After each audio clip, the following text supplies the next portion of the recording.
però non ancora interiorizzato rispetto agli altri bambini, per esempio. Ok, maybe this is just like so before, when one is secure with their attachment yet, because the mother was there and the others, the birds and the dad, they without mom, Yeah. Yeah. Okay. Yeah. No, I think.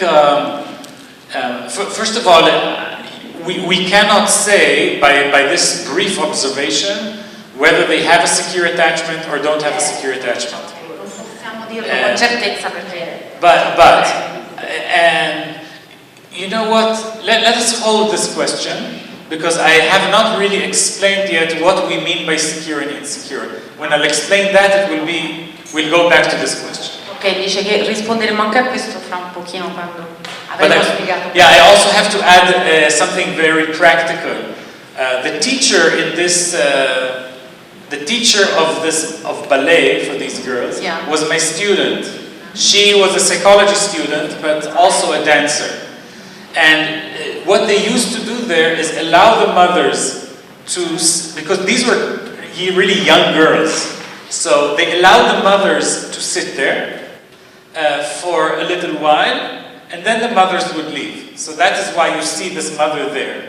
And it was very interesting. She pointed out to me, and she made these movies for me. It was very interesting to see. This mother, in fact, was very comfortable in staying there for a little while, giving their daughters a sense of security, and then she left. And there were other mothers who couldn't leave, and other mothers who left immediately and could not stay. Quindi c'è anche un proseguo, nel senso, questa intanto la maestra di ballo era una sua studentessa di psicologia, quindi è lei che ha fatto il video e che aveva sottolineato al professor Oppenheim l'interesse di questa interazione. Poi il pezzo che ci manca, diciamo, è quello in cui dopo essere stato consentito alla madre di stare dentro, però la madre ha avuto la possibilità di uscire ed è stata allontanata da classe senza nessuna difficoltà per le bambine. Il motivo per cui era lì era, per esempio, perché erano molto più piccole delle altre, da come ho capito, no? Erano molto giovani e ci sono stati dei casi in cui, per esempio, delle madri non hanno avuto la stessa possibilità di uscire, magari maybe because crying the other, cioè hanno manifestato altro tipo di disagio all'allontanamento dalla madre. Invece poco tempo dopo quella signora poi è uscita dalla stanza. Oppure sono andate subito via. Invece lei ha potuto essere un riferimento sicuro per queste due bambine. I think that another thing to point out is that in secure attachment, when the attachment is secure, we see a very flexible and flowing from the top part to the bottom part, so that the babies can be exploring and coming back, exploring and coming back in a flexible, kind of free way that is primarily based on their needs. The problems begin when they are more on the top than in the bottom, so either in exploration or constantly in closeness, that they cannot balance the two sides of this circle. Okay? Il problema vero è quando non c'è un equilibrio flessibile tra le due modalità, cioè quando il bambino si attarda troppo nella fase di rifugio sicuro o in quella di esplorazione, cioè quando non c'è la possibilità per lui di andare e tornare con questo equilibrio, con questo tipo di flessibilità.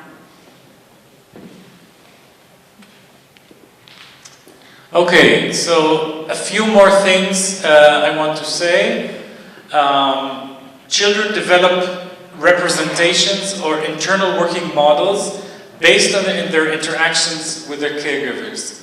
So here the idea that Bowlby was suggesting is that the internal world of the child, their representations, it's like maps of relationships, are mostly formed based on their experience with actual caregivers. Ok, quello che Bowlby voleva intendere con il modello operativo interno è che il mondo interno del bambino è formato sostanzialmente e primariamente sulle interazioni attuali e reali del bambino, su ciò che lui ha esperito, quindi i bambini riescono a sviluppare rappresentazioni, modelli operativi interni basandosi, cioè sulla base di queste interazioni con i loro caregiver.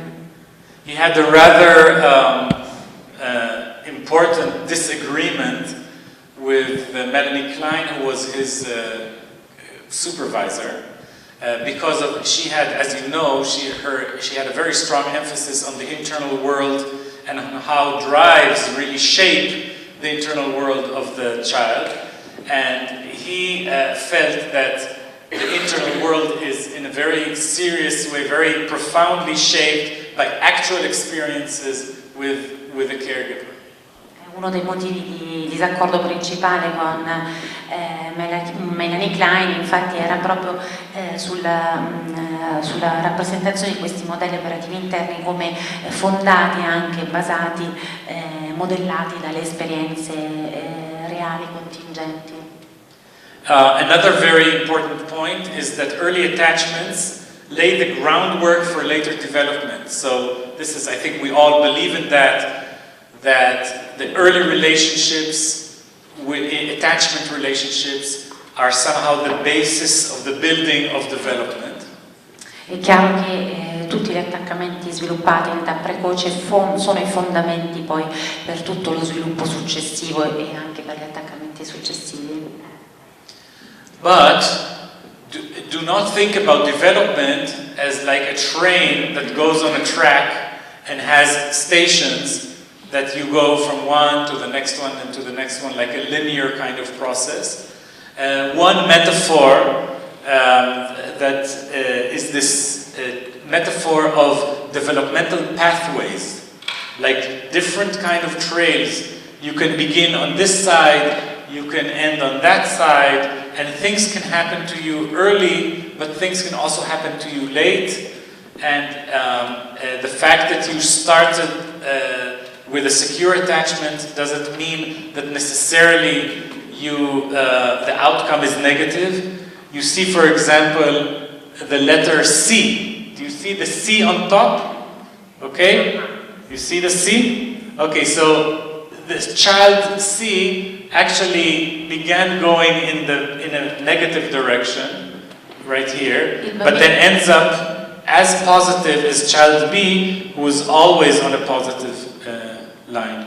Ok, la rappresentazione schematica ed metaforica rispetto al fatto che non possiamo attenderci che lo sviluppo abbia una traiettoria lineare e continua come quella di un treno a più fermate, bensì dobbiamo immaginarlo come un processo di elaborazione e di sviluppo diverso con delle traiettorie particolari, e non è detto che un attaccamento sicuro necessariamente finirà la sua strada in quel modo. Per esempio nella lettera C vediamo che un comportamento iniziale maladattivo può essere seguito per esempio capacità di resilienza da dei cambiamenti in senso positivo e favorevole, così anche per quello che riguarda gli altri concetti.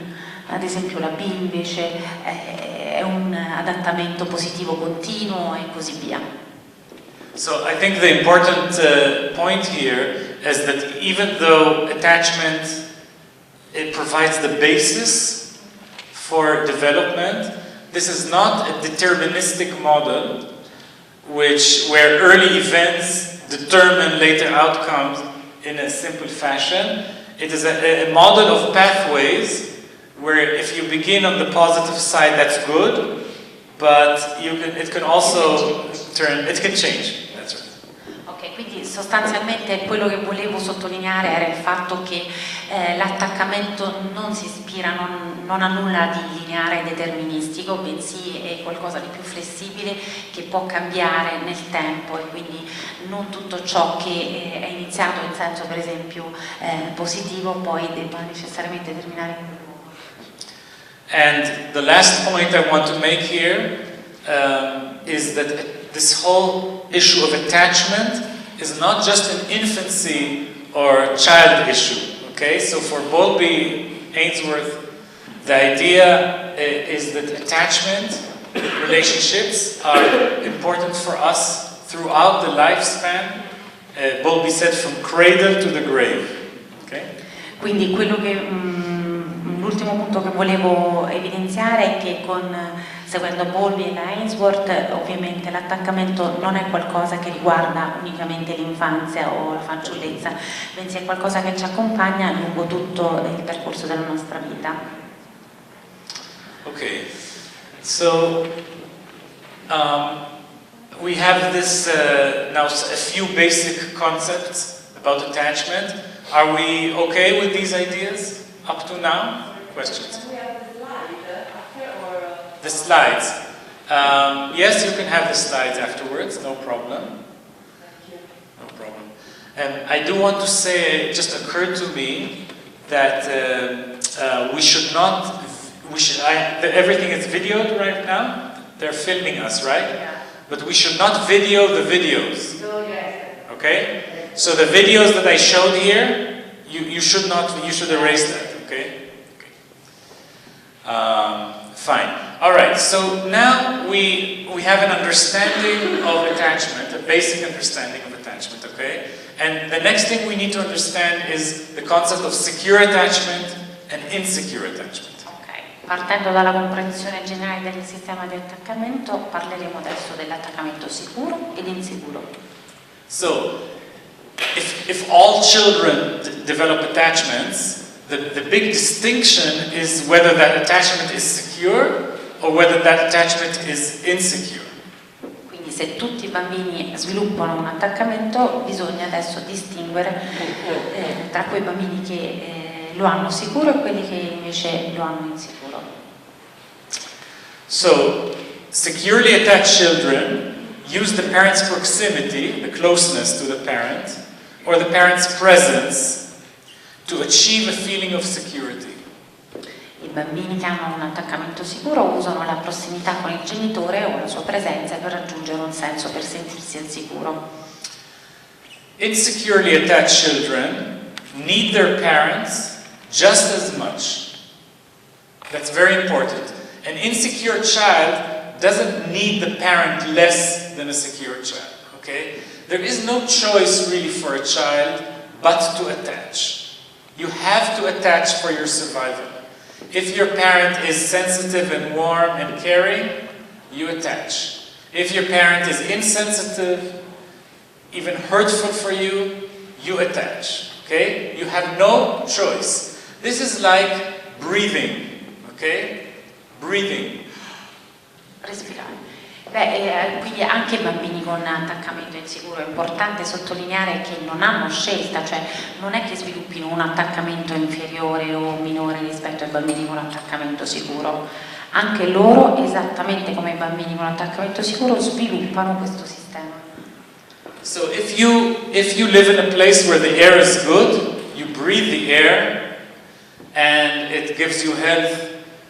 You drink the water is clean and good, you drink it and it gives your body what you need. Okay. If you live in a place where the air is polluted or the water is dirty and unhealthy, you don't stop breathing or stop drinking. You cannot, right? Because you will die. What do? You breathe air that is polluted, you drink water that is polluted, and the consequences, maybe there will be damage to your body as a consequence to that.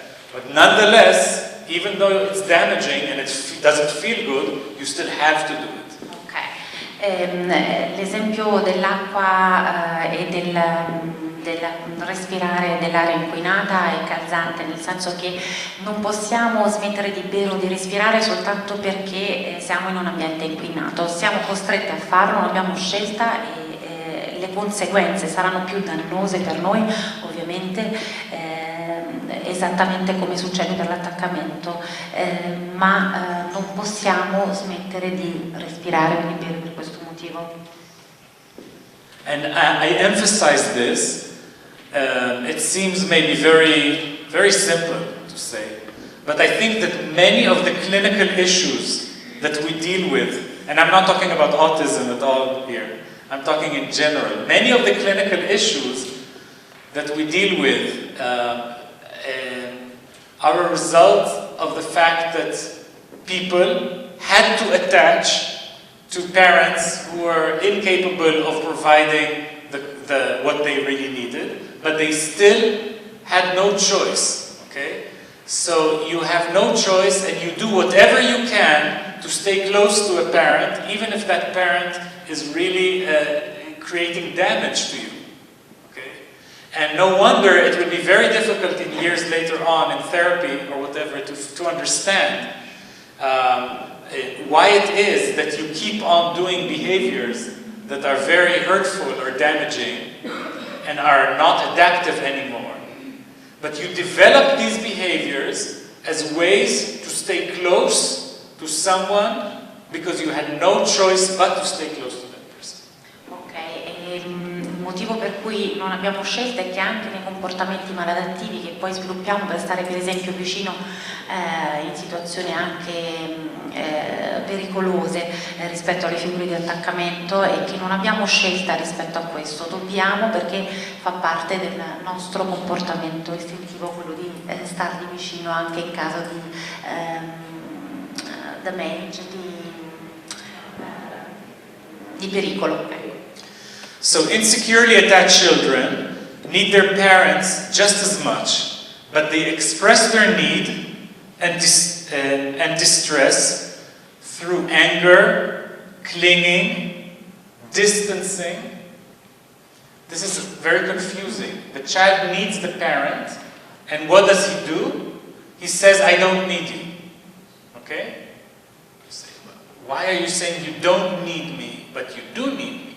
But that is an adaptation of the child to this specific parent. For example, a parent who has a very hard time tolerating the child's need for closeness. So the child has learned from the age of 1 year already that the way to stay close to this parent is by not showing that I need. For example, being a happy kid, being a kid who is very independent, okay? Because in their little heads, they have figured out that when they have discovered that when they show their need, their mother gets angry or tense. She's uncomfortable. She gets overwhelmed with the need of the child. But when they're happy and they're playing on the floor next to the mother, okay, then the mother says, oh, he's a good little boy, and that's fine for her.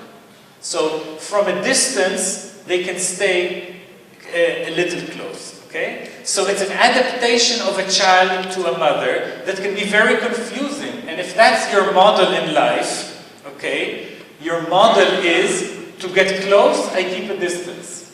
It sounds paradoxical, it sounds crazy, but it's totally not crazy. It's a very rational kind of, if you want, it's a very logical, not rational, a very logical solution to a big problem. Exactly. It's the only way to stay together.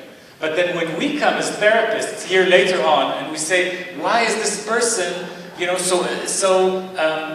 showing everyone that they don't need anything, and then inside they feel empty and depressed, etc., etc.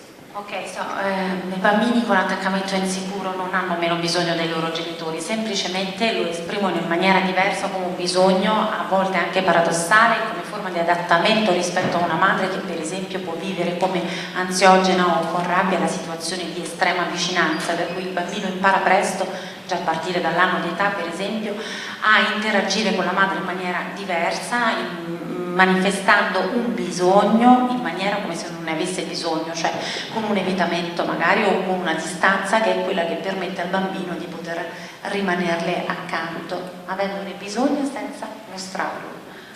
Or maybe I learned that the only way to get close to my mother, for example, is to always cry, to always complain, to always stay close, because yes, sometimes she gives me what I need, but a lot of the time she seems to be preoccupied with other things and she's not really attentive to me. So my adaptation is to be a very clingy, unhappy child. And I then developed this kind of expectation, and I never quite relax. I never am quite sure that I can stop being clingy and complaining and, you know, worried, because I'm not sure that if I will simply be happy, when I will need the person, they will be there for me. So it's safer to constantly worry, because to say I can now relax and explore is dangerous, because then when I will really need my mother, she will not be there. Okay? So I developed this. So it's a very adaptive strategy to constantly stay close, clinging, insecure, say I'm no good, say this is hurting me, I have pain here, I have problems. Constantly to be activating your attachment. And you know, we all know people who are choosing that kind of strategy. Ok, un'altra strategia adattiva per il bambino può essere viceversa quella di tenere sempre in allarme, in allerta la madre, manifestando disagio, piangendo, lamentandosi, perché forse è l'unico modo attraverso il quale, allontanandosi per le esplorazioni, sa che tornando potrà trovare la sua figura di attaccamento. Questo è un altro modo diverso, magari stiamo pensando a qualcuno che ci viene in mente, un altro modo diverso, opposto forse al precedente, attraverso cui il bambino riesce ad assicurarsi la forma di attaccamento alla figura, al caregiver.